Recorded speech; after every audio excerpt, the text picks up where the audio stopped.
gentlemen. Well, Good morning. Is that a secret that you were doing? Like, no, it's not a secret, right? Because everybody knows that thing's coming out. Oh yeah, I was at Generation Iron doing an interview for the Olympia documentary. I believe it's on Netflix. And we did about an hour and 15-minute interview. But one of the things they asked me, John, which you'll like, is the difficulty of the Olympia judges picking the winner, right? Mhm. And obviously, Yeah. I went into you have to be there live. You can't watch it on a 720 screen, and Right. you have to see Pixelated. everything up close because it's so tight between first and fifth place, and that you can't eat like you did back in the day and come back at the night show 20 pounds heavier because they judged the confirmation round. But I said, the thing is, I go, the first Olympia that I went to, where Dorian Yates beat Flex Wheeler, Mhm. I said, you got to realize something. The Mr. Olympia is not a uh, what I want to look like contest. Because obviously we've already had this discussion. We want to look like Flex Wheeler. Right. So I went into why that's the case. So I want to hear your reasoning on why someone like a Dorian Yates would beat a Flex Wheeler at that show. Because again, it's like bikini. You're picking the best physique. You're not picking the person that you're most attracted to. And it's similar in a way to bodybuilding. You're not going to pick the physique that you want to be if you're a judge as a criteria. So Right. what say you, Romano? Well, I look at it this way. When Dorian beat Flex, clearly Flex was a more beautiful bodybuilder. I mean, he was like a statue. Yeah. Dorian is huge and ripped. So it depends on your definition of what the ultimate bodybuilder is. Is he beautiful or is he a freak? So you gotta choose a side. If you choose the freak side, you're going to pick Dorian. If you're going to choose, the beautiful end of it, you're going to choose Flex. At the end of the day, I believe bodybuilding is a freak show. It's the extreme. It's the ultimate extreme. It's not aesthetic, although technically it should be. But now, especially today, we have men's physique, so the aesthetics are completely out the window. It's purely a freak show. And I'm sorry, when Dorian was the first bodybuilder to compete over 250, he's a freaking monster. And he's shredded, and he's got like this stage presence that, is kind of like, I can't even explain it. It's like he owns the place. And that's it. That's why I would pick him over Flex. Now, when you went to 98 and it was Flex against Ronnie, that was a much different decision because they were both aesthetically pleasing. They were both freakishly huge, and that was much more of a hair splitter than Dorian and Flex. What do you think? That was in New York. That was in Yeah. the Madison Square Garden. I remember that. Mhm. What say you, Zachariah? Well, my question is, I wanted to throw it back to John. So you're saying that those types of the beautiful or aesthetic physiques, they no longer belong in open bodybuilding, essentially now. Now, I wouldn't say they no longer belong there. The aesthetics belongs in open bodybuilding, but because we have men's physique, it's a pairing.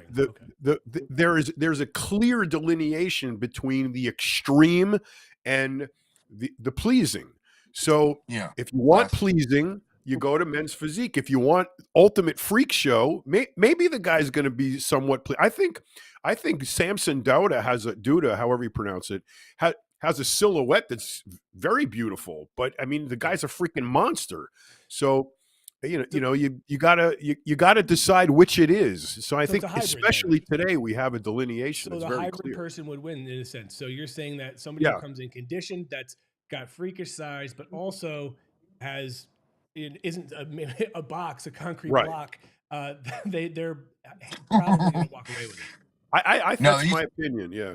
Okay. They used to put emojis of or pictures like on the chat lines of refrigerators for some bodybuilders, like that they used to look like a refrigerator, or like, with feet and biceps like Right.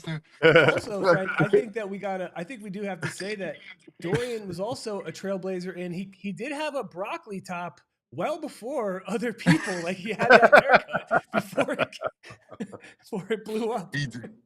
And you know what's funny? Like, because I trained with Dorian so many times, like when he did legs, when you walked into, like, obviously I told you story 3 weeks before every Olympia, he came to the States and trained at Bev Francis Powerhouse Gym. And we would do legs, and he's the first bodybuilder I ever saw stretch before a leg workout.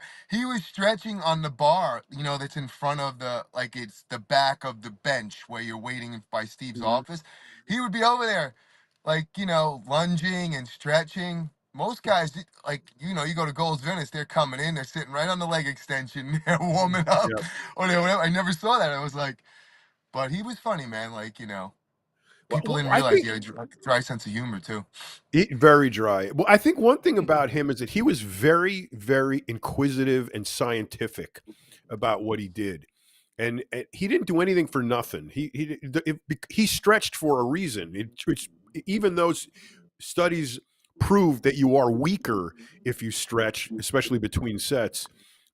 The potential for injury is by far mitigated by stretching before you train. And that's, I mean, you going for the Olympia and you tear a hamstring because you didn't stretch and you immediately start leg pressing.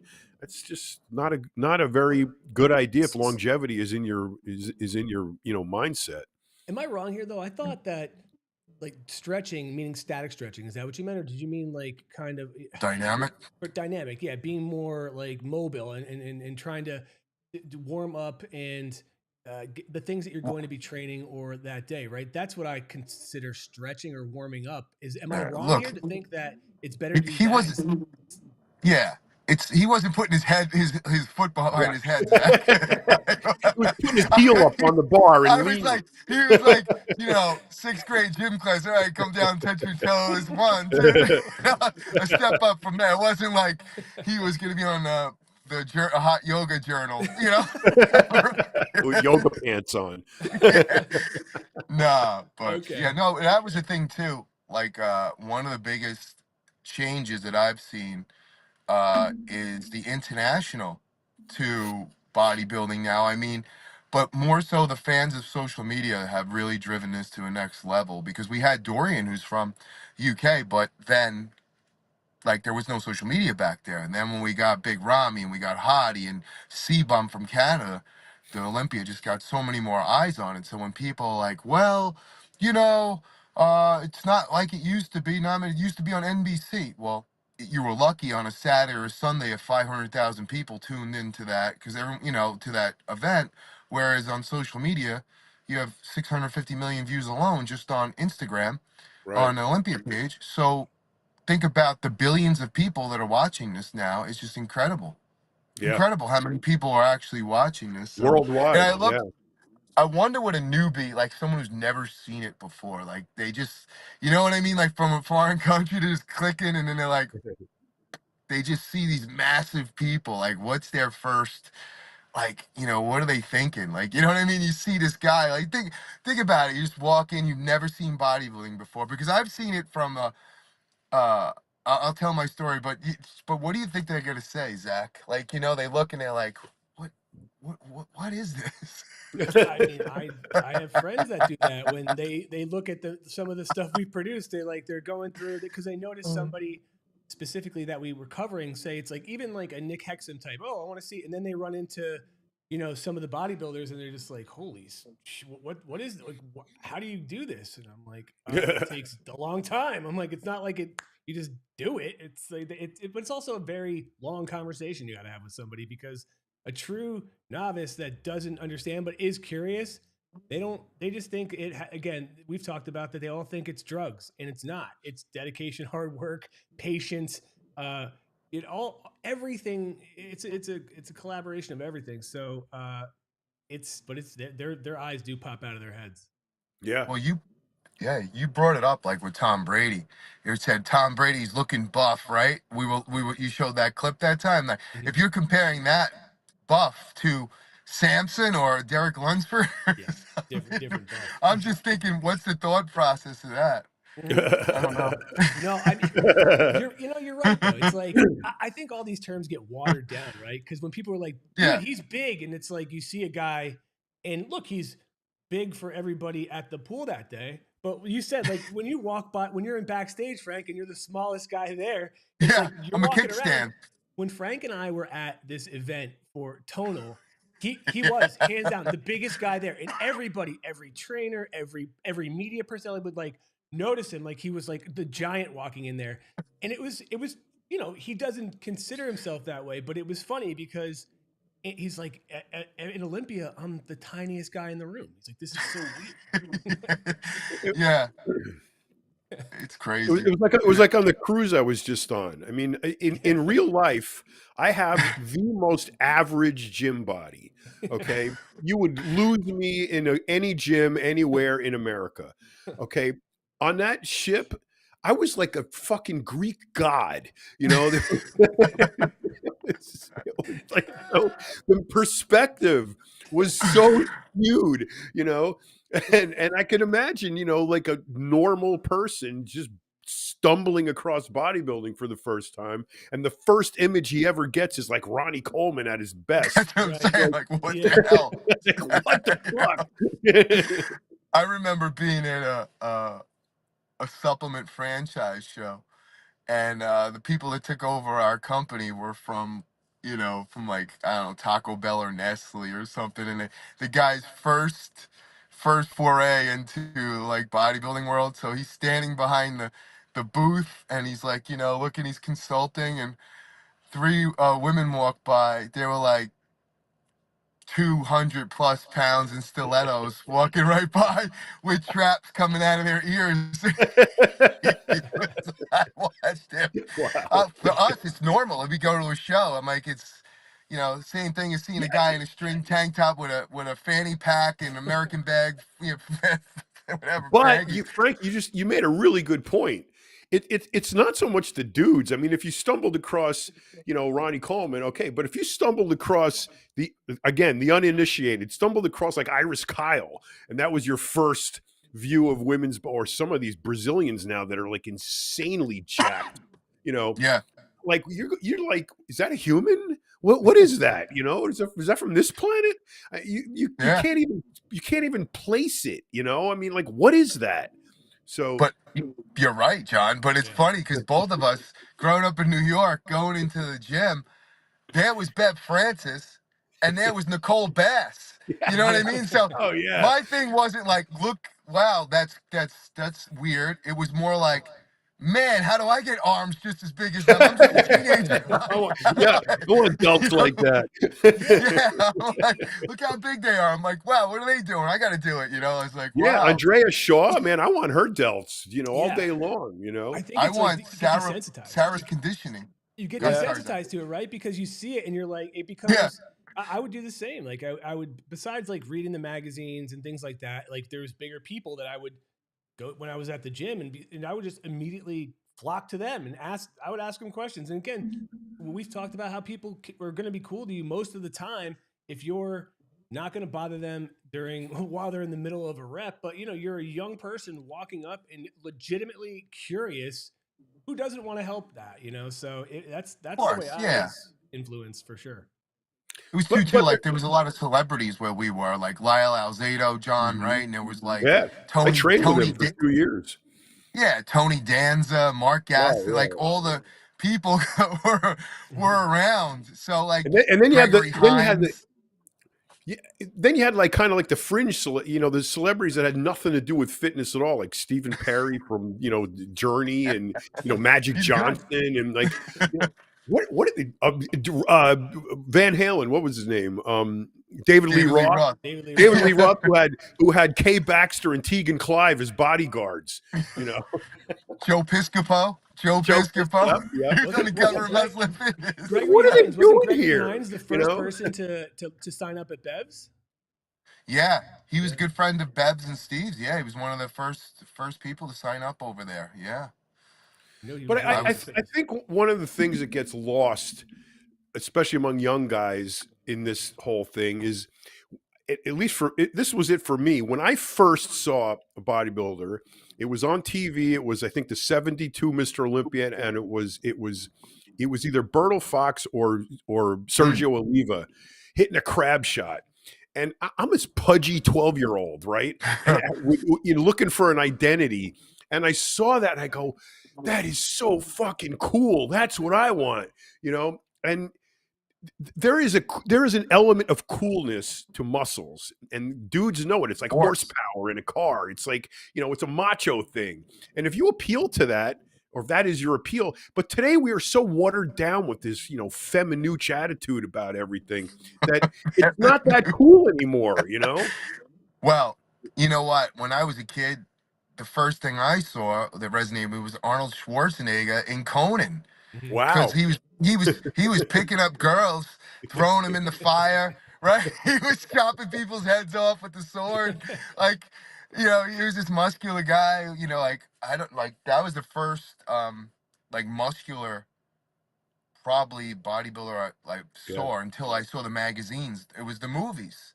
Yeah. Who So who you saw Rocky, Sylvester Yeah. Stallone, but he wasn't the first Rocky. He was pudgy. He Yeah. wasn't like Yeah. what you would call, But Conan was the first one that I saw that I Yeah. was like, wow, that guy is Who was awesome. who was the first bodybuilder you saw in person? The first bodybuilder I saw in person was at Bev Francis Powsham was Albert Beckles. In your life, the very first one. I was doing biceps, and the guy had 4 peaks on his bicep. He had to be 50 something years old, and he had the most ridiculous biceps next to my brother. My brother had some ridiculous biceps. He had double peaks on it, but Albert was in his 50s, I think, at the Wow. time, and just incredible, incredible biceps. He was the first one I saw actually training them when Tom Terwilliger was the other one at Yeah. Maximum Gym. Wow. Probably Tom Terwilliger. Yeah, I think those are the my two mine pros. was definitely at like a '90s WWF house show, because that's when I was I was really into that. And those dudes back then, that's what they recruited, right? They recruited big, muscular Yep. bodybuilding Yeah. types. Yeah. That's what they were looking for. So that was kind of my understanding. Like when you say like, yeah, muscles were cool, because in my head, I didn't even know it was a entertainment. So I'm sitting there watching these people thinking that, wow, the muscular guy is beating the shit out of the little tiny jobber guy. And thinking, and in my head, I'm like, that's practical. You want to be stronger so you can move things and move people if they get in the way. And then as I got older, it became also about performance in sports. But that was it for me, man. It was always the bodybuilders of wrestling. I forgot about that. Yeah, growing up too. Like I watched it on the Spanish channel, UHF. It was on channel 47. Where I was watched the WWF at the time. But when you saw someone like the Jobber, the Brooklyn Brawler, who was kind of just this pudgy guy, and then Right. you get guys like Rick Rude with the abs, and Mr. Wonderful Orndorff, and Oh Ivan yeah, Putski, and Jimmy Tony Snuka. Atlas, yeah. Yeah, Tony Atlas and Rocky Johnson. Rocky, you're like, there's Ivan no way this Putski, fat guy's gonna beat these muscular guys up, you know? Hmm. but they were jobbers. They were disposable. Yeah, well, So, but also, I mean, look, Ultimate Warrior Jim Hellwig was a bodybuilder. Triple H was in bodybuilding condition. I don't know if he ever competed before he became, really big. Let's Batista. Yeah, Yeah, Batista. Batista. Scatman had a question. Who's the most famous bodybuilder on American Gladiators? That's a good question. I mean, do we Mike consider O'Hearn. Mike O'Hearn? Is he a bodybuilder though? I never understand what Yeah. he's kind of like everything, right? He's kind of like the Shelly journeyman. Beatty was third in the Olympia. She was a gladiator. That's right. My is Mike is Mike O'Hearn a bodybuilder? Yeah, I mean he competed Yeah, in a lot of different shows. He guest posed as a bodybuilder. He just hasn't competed in the NPC IFUE, but he's competed in other organizations. But Well, he's I meant in what competed a you lot refer to over the him. last 30 years. I just meant to what Ray, you refer to him as, right? Like, because a lot of people refer to you, Frank, as a bodybuilder, but to me, you've done a I'm lot not. more. Just like Mike has done a Yeah. lot more. Like, I don't know right. if that's like the term, but Well, look at Arnold. yeah, you're right. No, good point. It was Gladiators was funny because the more famous bodybuilders were all girls. Ray Hollett, Erica Enders, so Ice, right? Ice, Lori yeah. Fetrick. Ice. So they were Yeah. they were by far more famous. I mean, than the guys. But, Mike O'Hearn wasn't really technically. He wasn't on the TV show in the heyday, like when the original cast was Nitro. there. So, yeah, Oh, that's Nitro right. and Yeah. all those He's guys. So he came along later. yeah. I Who's the think he guy? came along in the I think he was in the second. I remember I saw him. He was kind of like a secondary guy in the first run, and then when they redid it, he came back and he was on the first string. When I was at Gold's Gym Venice, Jim Quinn used to train with one of the guys. Was Mhm. it Billy Smith? Billy What was the Smith, guy's yep. name? Billy Billy Smith, Smith. Yeah. Thunder. Well, how did I That's pull right. that one out? Wow. That was pretty good. In fact, it's something really funny. Billy and Jimmy were training one day, the first day that Lee Priest ever walked into the gym, Oh, and so Billy and these two together are like the biggest wrecking crew you've ever seen. They're both like 270, 280, maybe more, shredded, veiny, striated, both of them. And I mean, by far the biggest dudes in the gym. And then Lee Priest walks in, like 19 years old, and both of them on cue look at Lee and go, "What the fuck?" And so you're looking at the two of the most awesome dudes turn to this kid and go like, "Holy shit!" And that was true. you Lee was insane, but you haven't I seen guess we got it. anything. You haven't seen anything at all unless you go back in a time machine and you watch Ronnie Coleman in his tights Oh yeah, squatting and you see his size, just the size of him. There's nobody but like the legs were just crazy. It's yeah. crazy, crazy big. Like, I mean I trained with Big Rami over at Bev's and he's huge, but Ronnie's just at another level, man. It's I like trained legs one time in New York with Paco Bautista. he's a Remember big dude. Paco? Yeah. His legs were insane. He had you Yeah. could stick your whole arm into the cuts in his quads. The rest of his body didn't match, but his legs were like Tom Platz level, insane. Mm. Yeah, Phil Heath too. Phil Heath, we trained at 19th Street Gym. Phil and I, we did legs, Yeah. and he was put 6 plates on the leg press. I'm like, oh, cool. We're just gonna start this. He started doing them with one leg. I'm like, Jesus Christ. I'm like, oh, we're starting with 6 plates. Okay, like Yeah, yeah. let's do a For one great that leg. one. God. Those are the kind of things that make you want to go home and say, fuck this. I'm No, not doing it this just anymore. validates why you wouldn't compete anymore. No Frank, were you point. like, I was going to do that too, but now that you've done it, I don't want to. I was going to do the one leg as well, but We were shooting a commercial, so I was like, yeah, it's good. You don't want to get hurt on this commercial, you don't want to get hurt. You don't want to get hurt. Yeah, keep it down. He's warming up with it, but yeah, that's the strength of some people is just you can't just say it's drugs because you watch Ronnie and then you watch Larry Wheels and Larry Wheels out squat Ronnie Coleman by Sure. easily by whatever. So it's like, is it genetics? What is it? What is Th- it? 'Cause there's definitely a genetic element to the kinesiology involved. It's every joint that you move is a lever basically.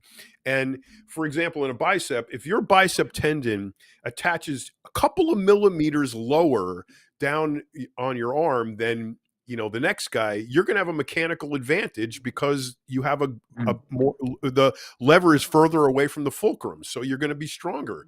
So it just genetically depends on where your tendons originate and insert is going to determine how much leverage you have. So you can have a much smaller muscle belly, but be way stronger than the guy with the bigger muscle belly whose attachments are shorter.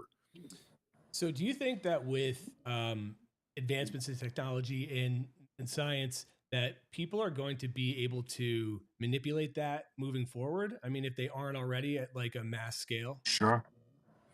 That I'm would be sure. interesting. Go to an orthopedist and say, detach my tendon, my bicep tendon, and drill a hole in my arm an inch lower and reattach it because I want to be stronger. I bet I you mean, people would do it. technically, that's possible.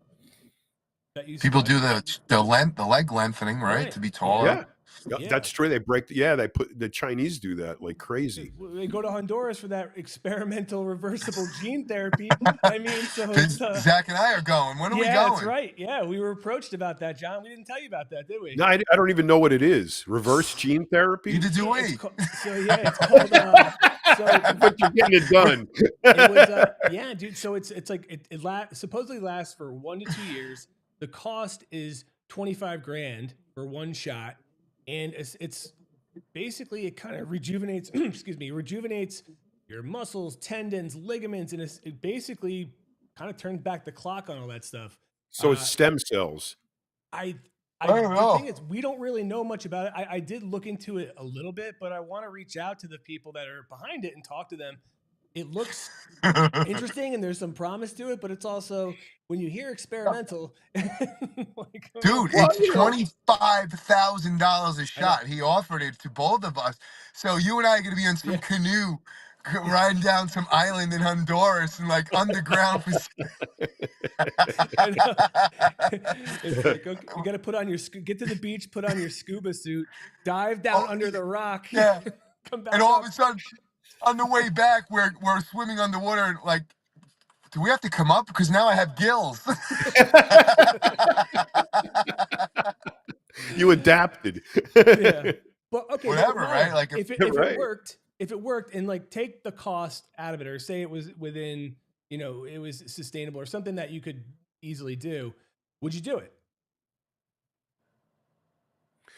You're talking to people who inject botulinum toxin into their foreheads. So, who are those people? Really? No. I know there's at least two of us here. I told Frank I would do that with him, because I've never done it, and it would help me at least talk about it from an experiential point of view, rather than just taking your word for it. I don't listen. I'm fine with any of that. That's what I said. The problem that I would have is mentally, after the 2 years, because I couldn't afford another 25 grand shot. How would I react mentally, and how would my body break down after that? So what would happen? Because I don't want to go back to, or I don't want to just feel like amazing for 2 years and then slowly degrade and then be, hobbling around. Well, if you put $10 away every day for 2 years, you'd have enough for another shot. You know what? That's you're right. $10. Wait, I'm doing. No, that's not true. I'm totally wrong with that math, but I'm just saying. No, you're right. That's only $7,200. You might have to increase. It might have to be 20. It's a down use payment. the calculator.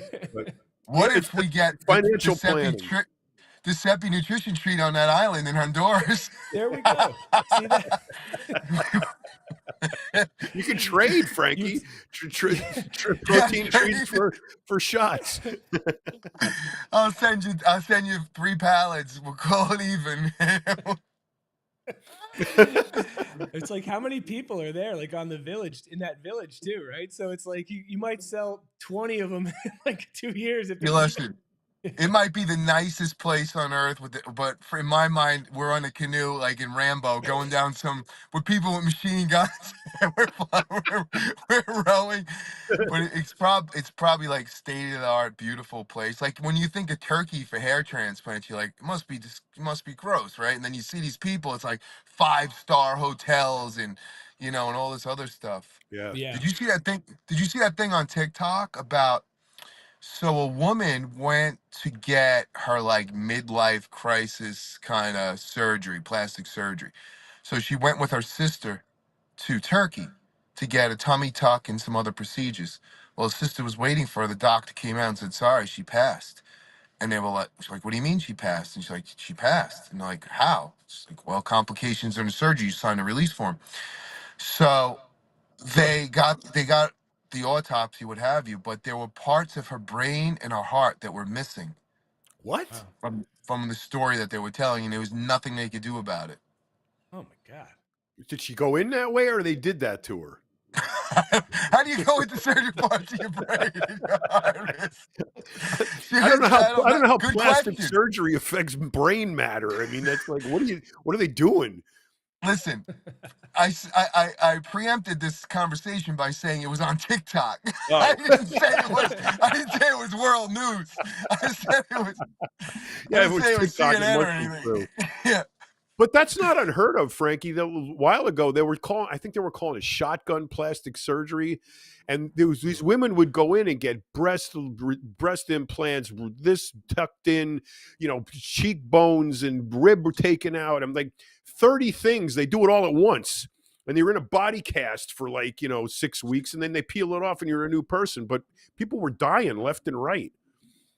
Yeah, man. I mean, Kanye West's mom died, and he's got all the money in Wow, the world doing plastic surgery. it's Like Joan Rivers died. Joan Like all oh, Rivers. these that's Yeah. right. people, Yeah. all these people Wow. die. I mean, it's a risky Mhm. surgery. So I don't know, man. Like the things I've been seeing lately on TikTok are extremely interesting. I can't get off of it now. I can't even watch TV. I'm watching these, from fart jokes to crap jokes to Mm. all these crazy things, and I'm like, wow, this world has really gone to shit.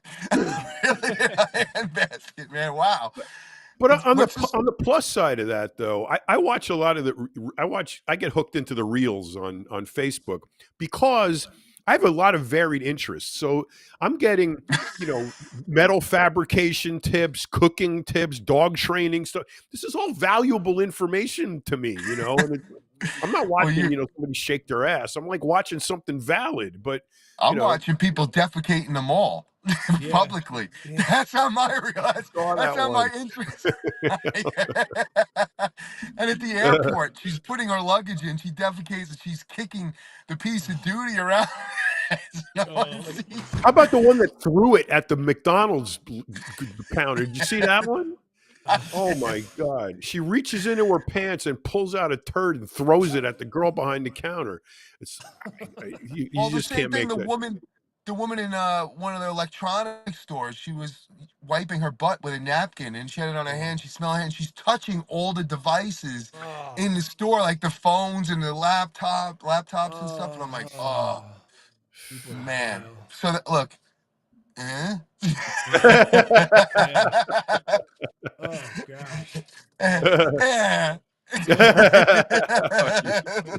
I don't care if it works. At least it gives me sanity. Right? yeah. Jeez. Man, I didn't So see the yeah, so one where the I lady was realized kicking this, it Zach. around. What's that? Zach, do you know that in these three, I don't know, squares, rectangles, whatever you want to call them, that we collectively have over, well over 70 years of editorial experience, Mm-hmm. 30, 40 years of digital experience, advertising experience. You won't get Yeah. three more qualified people in this realm that have more experience, especially if you look into bodybuilding and in the fitness world too, and transcend to women's health and fitness as well, for health smart whatever. Isn't that interesting? Maybe we should Yeah. rename our podcast. Yeah. the I the mean, we three most should. interesting men in the world. So when Yeah. people say, "What do you know?" Well, we all know. You Yeah. know what I'm I saying? mean, Now, We do. what's funny too, man. And like, I was talking about this with Frank, not like shortly before we started, was that like a lot of people that don't have the experience, they have to make up for that in some way, right? So what they're doing is, influencer types, they basically storm social media, right? They bombard it and they're everywhere and it takes all of their time and effort and then they make some money out of it. But then I was telling Frank this, that a lot of that I've been reading lately, and I don't have any hard stats to back it up, but just anecdotal stats. But like a lot of people are now going back to traditional jobs, whether it's not just for stability because there's no benefits. There's market saturation, and it's mental health is taking a hit because they're constantly trying to figure out how they can either sell you something or take something, make something old new again, and it gets to be exhausting, and but that's what happens, right? They water this down, and then you get these people that come out there and they're telling you all this stuff without actually having experienced it or tried it or done it. And people believe them because they look a certain way or it's edited a certain way. yeah, well, that's the problem. I'm sure there was a lot of mental issues when TikTok went down for a couple of days, right? They must have been, oh my God, because they built up this business and everything else. But look, man, when you're in social media, and I run a lot of social media accounts, obviously for the Olympia, Muscle and Fitness Flex, and what have you, unless you have a budget and unless you have original content on a continual basis, there's no way you'll be able to grow your accounts. You could be the best social media manager, creator in the world, have connections, but when it's 365, 5, 6 times a day, plus and plus advertising and everything else, you have to treat it as a separate entity in business and Mm-hmm. as a brand extension as well of Yeah. what you want to portray in your brand. Any Johnny come lately influencer, whatever, they're more so going to push their own agenda. Does that match the agenda of the brand? I don't know. And do they have the wherewithal to put other people in front of themselves when they consider themselves a super influencer or competitor? I don't Yeah. think so. So I I sit don't. back and laugh and I watch these things go down. I laugh because unless you have a substantial budget to do these things, it's basically putting gum on a dam. And once in a while you hit a bright spot, or if you have live events, that's going to push it forward. But 365 every single day, and people are expecting, and your followers who go every day and check out what you have to offer, if you do not put stuff up there every single day, you will lose them. So Right. it's not as easy as people think it is. The other part of that is that while we do know a formula for growing your brand and growing online, we do not know the secret to the viral element. And everybody's looking for that. Everybody's looking for the video that's going to go viral because they're going to get all the eyeballs, millions of views. Nobody knows how to do that. And I always use the woman with the fat girl in the car with the Chewbacca mask who got 30 million views. You know, how do you Sounds good. explain that? You can't take that apart and list its elements and reproduce it. You can't do it. It's impossible. So, No. nobody knows the secret. If the secret was known and there was a formula to make a video go viral, there would be a lot less mental health issues on TikTok because they would just know how to do it and follow the procedure. But then the viral element would not be as dramatic as it is now when you don't know the secret. So it's But you're you Look, damned can't if you're but you doing, can't damned do if you that don't. because of algorithm changes that are constant. I mean, and Frank, we talk about it offline. We talk about it a lot. It is difficult to stay on top of everything, and especially when you said if you have a budget and you're paying to play, which is what these companies want you to do, and almost demand it to get to the point where you are reaching enough people to create and sustain followers in a business and engagement. Um, yeah, it becomes it's a guessing game. I mean, you can make educated guesses, but like, even with websites, I read a lot about how, Google updates and how the crawl's changing. And also now there's ChatGPT like doing its own searches and linking out to things. And how is that going to, so there's a lot of just unknowns that yeah. you cannot plan for. And I understand when I read this, and I've actually asked this to people. I've said, how do you continuously come up with stuff? And they've, off camera or whatever, off the record, they've told me that it's hard. They told me how it's affected their relationship with their spouses and their kids, and how they don't sleep a lot because they're thinking, oh my God, like I'm not getting the engagement, or my reach is dropping. What do I do? Because they're relying on it for, to pay their bills. Right. Oh yeah. Look, like you just said, it changes constantly. Algorithm, should we do hashtags? Shouldn't we do hashtags? Should we put the message right up front? We got to grab the attention. We have 2 seconds. Maybe we should use text. Maybe we shouldn't use text. Yeah. Should we use a trending song? Maybe we shouldn't use a trending song. So you're kind of like, it's like, well, should we put the product first? Or maybe that's good. The branding's going to turn their audience off. So maybe we should hide it secondary and come up with like, there's a million different theories and everything Right. like of what works and what doesn't work. But I mean, look, all right, be the Rock, get Yeah, be, Right. exactly. BJ. You know what I'm Yeah. saying? Then you And don't then have to worry about anything. Be C-Bum, you Yeah. know? and then Yeah. a week later, the algorithm changes and all of that is invalid. You got to Exactly. start over. It, Exactly. that's why when in the past there's been consultants and then people that have come aboard to and deliver information that's dated, and I mean dated by months. Right. You know, so at the time when if they would have provided it, it would have made sense. But people that don't know any better sometimes just eat it up, and they're like, "Wow, you know, this is great. Let's do this," not realizing that there's a portion of it, maybe a fraction, and maybe half, or maybe more, that no longer applies, and it's going to lead to a dead end. And also in fitness, in the fitness world, and just goes back to the days of websites Yeah. and everything else. Really, our industry, bodybuilding, really doesn't kick off until the Arnold. Mm-mm. You see that, you right, like all the supplement companies, you'll notice everything's down, and Hmm. you would think it would be up because it's January, New Year, New You, but that's not the case. No. Because No. people, I learned this when I was with the supplement companies. People are paying their bills back from what they spent for Christmas in January and February. Right. It's cold out on the East Coast. The last thing they care about is being in shape. When March, April comes around, that's when they're like, oh, weather's getting better. I paid off all my Christmas bills. Now I have some money to spend. And that's why our, fitness channels are notoriously slow and supplements are slow for months Sure. That until makes the total spring. sense. Also, And But they traditionally, don't.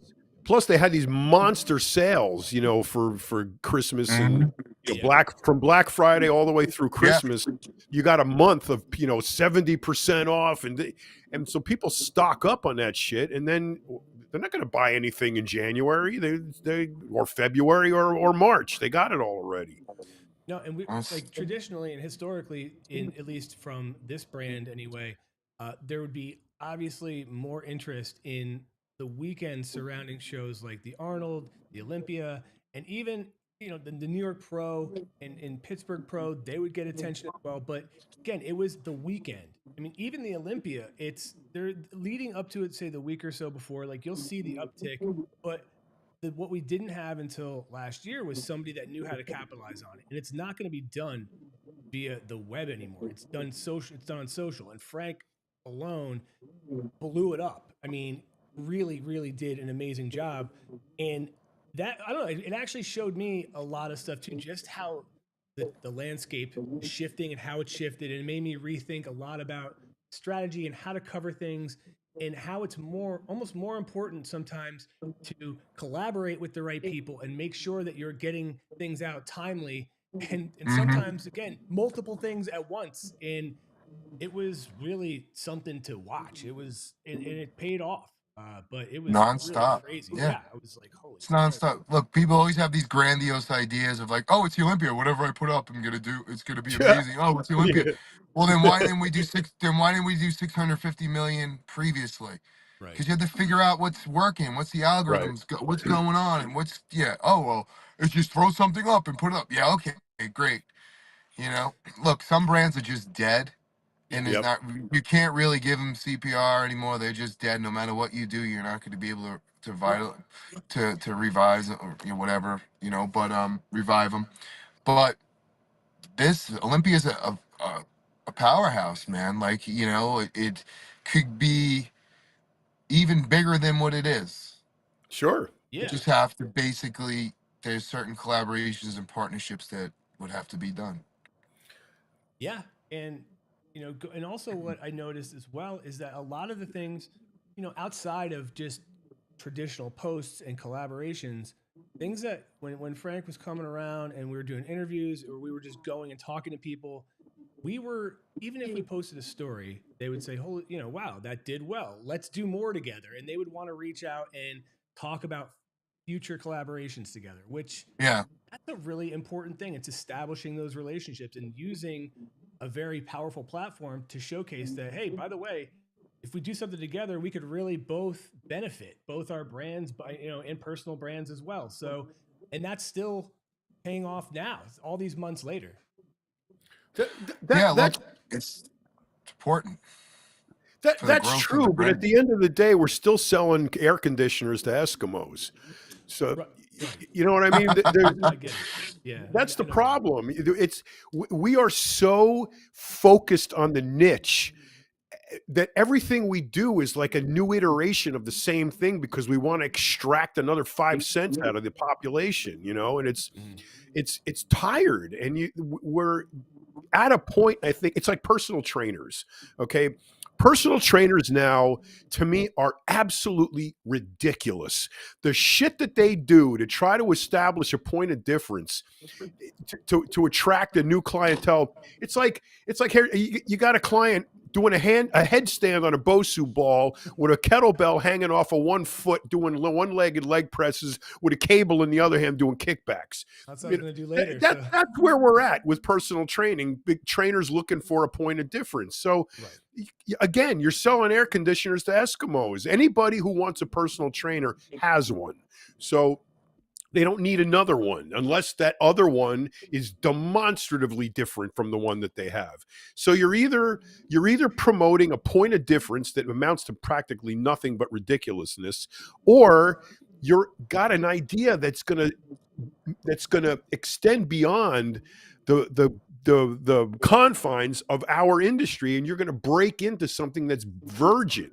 And if you can do that, then you got something. But that's why I have, you know, we talk about these ideas, you know, and partnerships and these kind of relationships and strategies and strategic alliances, and all, because we're selling air conditioners to Eskimos is why, you know. But I'll say this, John, I think in some ways that was another thing that I took away from this year, was that a lot of people that were there, that were leading brands, and Frank was there for some of these conversations as well. They noticed that, and their goal was to find other people to reach, not necessarily the people that are already coming, but how do we do things down the line that's going to, you know, get more people involved, not just necessarily in bodybuilding, but in to being active. And it wasn't always about lifting weights, but about being active, getting out and doing things, exposing what the brand is trying to do, or the brand ambassadors are trying to do. And that's where I was, you know, really was thinking to myself, man, this is how a lot of legacy brands in the industry are going to have to adapt, because if they don't, they're just going to go away. But they have to look past who's already there. Well, look at the Pittsburgh Pro now has the Expo, and the Expo is going to have a lot of different fitness and different sports at it. Why? To draw more attention and get more people in it. You know, I mean, that's the idea. Get more, and possibly by doing that, get brands that never even heard of bodybuilding in a way to kind of see it for the first time, and maybe come on board, because you realize now that you got what, 600 700 shows. Now you used to have what, 30, 200 300, right? Like, so now everybody's fighting for the same advertisers, for the same bucks. Zach and I were talking about this the other day, and I think now that if RFK gets in and, you know, does what he's proposing to do with making America healthy, getting rid of poisons in the food supply and promoting exercise and fitness and all of that, which I hope he does. I think the huge population out there, if you're talking about 60 to 70% of the population is overweight or obese, the reason for that is people are uneducated. The majority of people, our industry is overeducated. The majority of America is uneducated. I will bet you, if you walked out on the street and polled 10 random people, do you know what the 3 macronutrients are? They would not be able to tell you. Absolutely not. What most of them know is, I'm hungry. That looks like it tastes good. I'm going to eat it because I'm hungry. They have no, whereas we walk in a fucking Applebee's, look at the menu. What are you doing? You're calculating, how many chicken breasts do I have to get? You know, is this going to come with pasta or a baked potato? You know, and we do that automatically. It's almost like a reflex. Whereas the average Joe, the average American who falls into that 70%, it's overweight or obese, they have no clue, none. But They're the ones that everybody should be going after, because with minimal education, you're going to get results from these people in compliance and, down the road.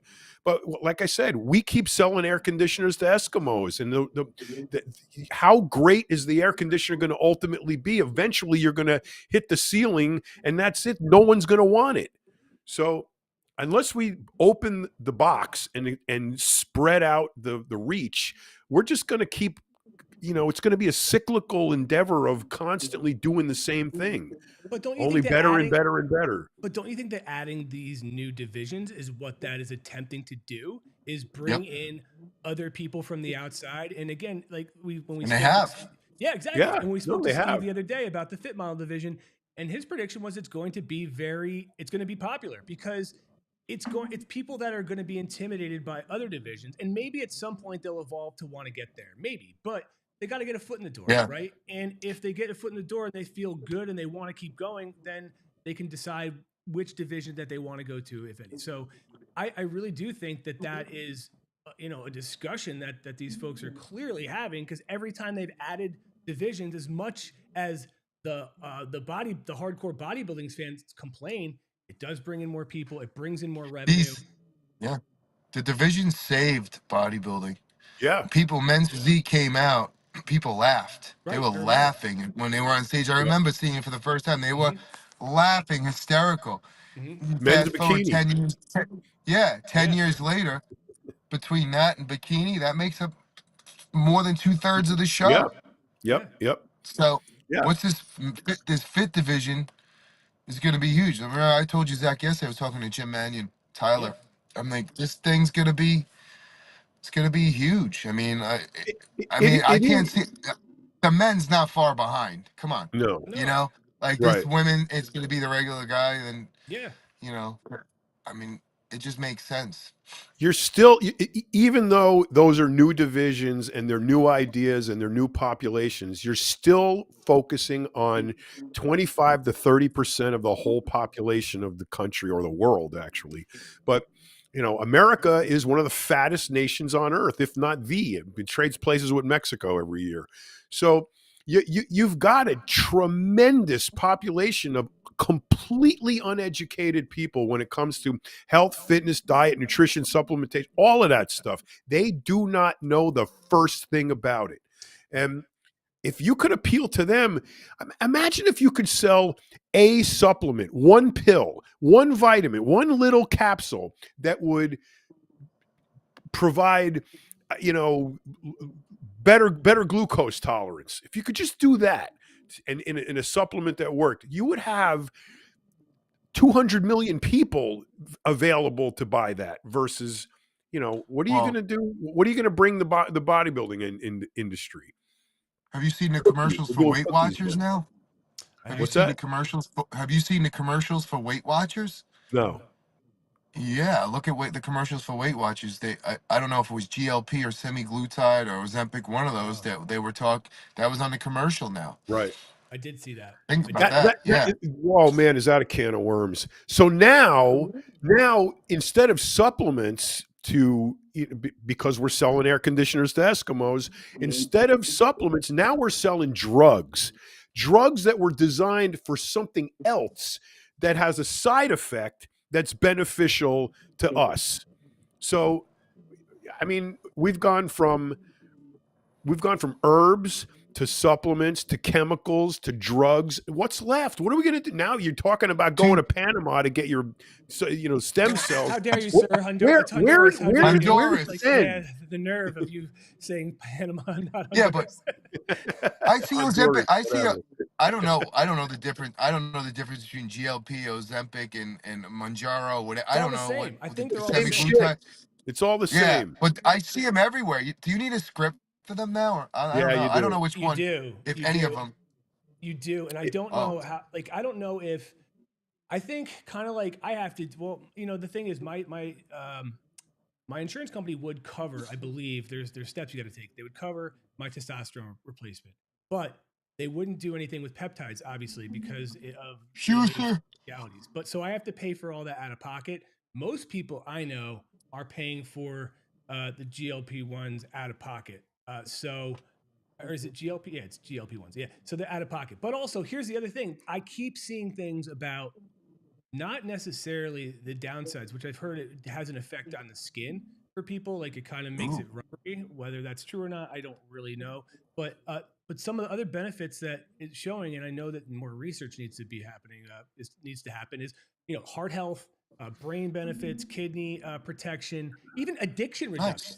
Nice. In mental health improvement. So my thing is when you're talking about I don't know what to think about it anymore. At first, I thought the same thing, John. Like, oh, it's just this patch. But if it can help people with drugs or nicotine or opioids or alcohol, and they lose weight as a side effect, shoot, fine. But Yeah. I don't know. It's Does anyone have clarification of the Weight Watchers commercial? Or did I imagine it? Does anybody have clarification on I gotta look. I think you're right. There is a pill out, and I just saw an ad for it the other day. If you're trying to cut down on drinking or stop completely, there's a pill for that now. Wow. So, listen, I got my coffee this morning. It was $3.69. I waited 20 minutes in the drive-through at Starbucks because I had a gift card for Christmas, and I still owed $1.50. I went into the gym, I put my jacket in, I went to the counter, and the whole fucking thing fell all over the floor. So I'm sitting, I'm on this pod, I'm talking to you guys, and I'm like, why did I just yawn 3 times? Because you're very interesting. But I'm like, I don't have the caffeine. Hang on, Frank. I'm gonna So we're talking about drugs and everything else. Yeah. I don't like caffeine. So this is on the Weight Watchers website. So right on the homepage, they offer out of the gate. It says on the left, it's like Get Trusted Points Program. On the right, new access weight loss medicine or meds. So yeah, I guess that is what they're pushing. What is that? And so it starts as low as 49. This is Weight Watchers. Well, I've ate my way through December and January, so maybe I'll join up. Yeah. Get ready. Start getting ready for the new year. I know what you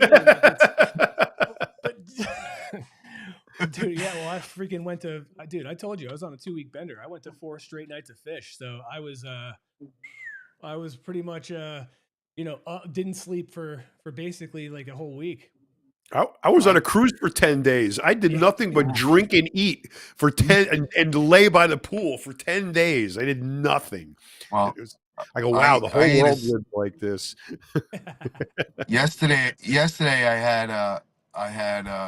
2 hummus meals, right? I had my 2 shakes, and then I washed it down with a cinnamon crumb cake from Trader Joe's. The whole thing.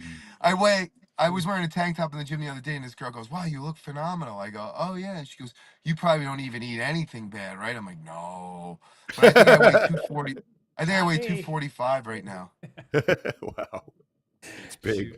Well, let's do this. We've gone on for an hour. Let's we'll cap this, and then we'll come back Tuesday. So thanks. Where Zack, John, and I will raise the curtain on the industry in the next episode. Stay tuned. So all the behind the scenes things. Yes. We're letting it out now. We're letting it out. What new drug is going to turn you into Batman? Watch. And by the way, I even went and commented and liked and reposted while we were on Twitter /X, whatever we want to call it. So look at me trying to boost that up. Let's see if it works. Awesome. Let's see. All like 2 people that follow me on there. Actually, no, we're already at 12,000 impressions, and we got 7 whole likes and 2 comments, baby. On X? Yeah. On X?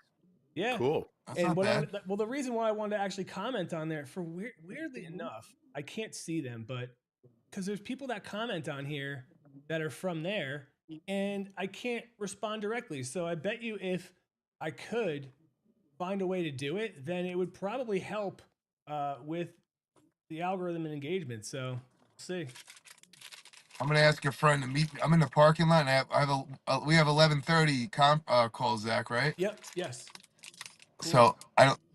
Where's the closest? I'm in Huntington Village right now, John. Where's the closest coffee spot? Because there's no way I'm making it through this next meeting. What a diner. Am I I protein treat and dip it in the coffee before this meeting. It's a versatile. That's it's a how I ate versatile every snack. single one of mine, dipping it in the coffee. It's a I'm a versatile dunker, snack, man. man. Yep. Now in Honduras.